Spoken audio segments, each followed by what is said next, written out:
దేశంలో రాష్ట్రంలో secular party అధికారంలోకి రావాల్సిన అవసరం ఉందని ఏపీ పీసీసీ అధ్యక్షురాలు వైఎస్ షర్మిల అభిప్రాయపడ్డారు. గాంధీజీ సిద్ధాంతాన్ని వీడి ఘాట్ సిద్ధాంతాన్ని పాలకులు అవలంబిస్తున్నారని ఆరోపించారు. విశాఖపట్నం పర్యటన సందర్భంగా ఏపీ కాంగ్రెస్ అధ్యక్షురాలు వైఎస్ షర్మిల జీవీఎంసీ ఎదుట ధర్నా చౌక్ లో మాట్లాడుతూ దేశ స్వాతంత్ర్యం కోసం అహింసావాదిగా పోరాటం చేసిన మహాత్మా గాంధీని ఉద్దేశించి మాట్లాడారు. నేడు మతం కులం పేరుతో విభజించి పాలించు అన్నట్లుగా బీజేపీ పాలన సాగుతుందని ధ్వజమెత్తారు. కులం మతం ప్రాంతం భాష ఇలా దేన్నైనా వాడుకోవాలని మనుషుల మధ్య చిచ్చు పెట్టాలని రాజకీయ పార్టీలు చూస్తున్నాయంటూ తూర్పాట పట్టారు. మళ్లీ మన దేశంలో స్వాతంత్ర్యం కోసం నాడు ఏ పార్టీ అయితే పోరాటం చేసిందో మళ్లీ ఆ పార్టీ రావాలని కోరుకుంటున్నామన్నారు.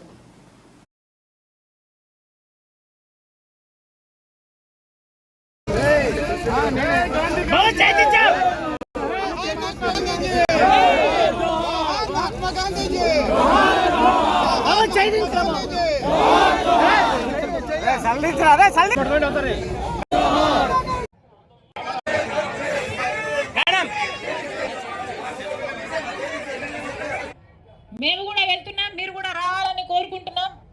ఈరోజు స్టీల్ ప్లాంట్ లో జరుగుతున్న అన్యాయం ఈ రోజు మొదలైంది కాదు.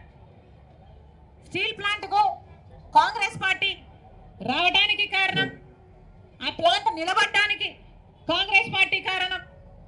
ఒకప్పుడు కాంగ్రెస్ పార్టీ హయాంలో, రాజశేఖర రెడ్డి గారి హయాంలో 7 మిలియన్ టన్స్ ఉత్పత్తి జరుగుతుంటే ఈ రోజు కేవలం 1 మిలియన్ టన్ మాత్రమే ఉత్పత్తి జరుగుతుంది అంటే ఏ స్థాయికి దిగజార్చారో అర్థమవుతుంది.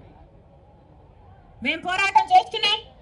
ఆ కార్మికుల కోసం అయితేనేమి, స్టీల్ ప్లాంట్ కోసం అయితేనేమి కాంగ్రెస్ పార్టీ నిలబడింది. దీని తర్వాత అక్కడికి వెళ్తున్నాం. మీడియా వాళ్ళని కూడా అక్కడికి రావాలని కోరుతున్నాం.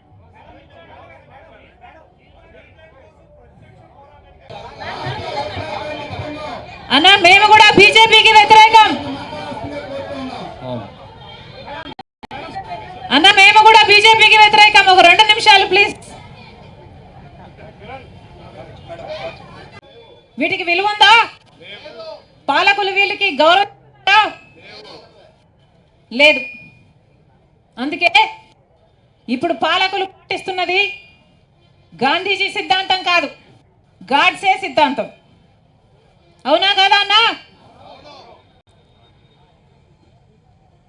మత సామరస్యం కోసం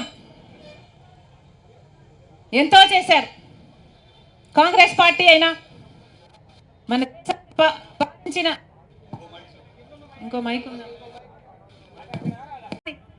ఈరోజు మనస్ఫూర్తిగా కోరుకుంటూ రైటిస్ట్ పార్టీ లాంటి బీజేపీ పార్టీ అధికారం నుంచి తొలగిపోవాలని, అలాంటి పార్టీలకు తెలుగుదేశం పార్టీ అయినా, వైసీపీ పార్టీ అయినా, జనసేన పార్టీ అయినా మద్దతు ఇవ్వడాన్ని పూర్తిగా ఖండిస్తూ ఈరోజు కాంగ్రెస్ పార్టీ గాంధీజీ గారికి ఒక వినతి పత్రం కూడా ఇచ్చింది.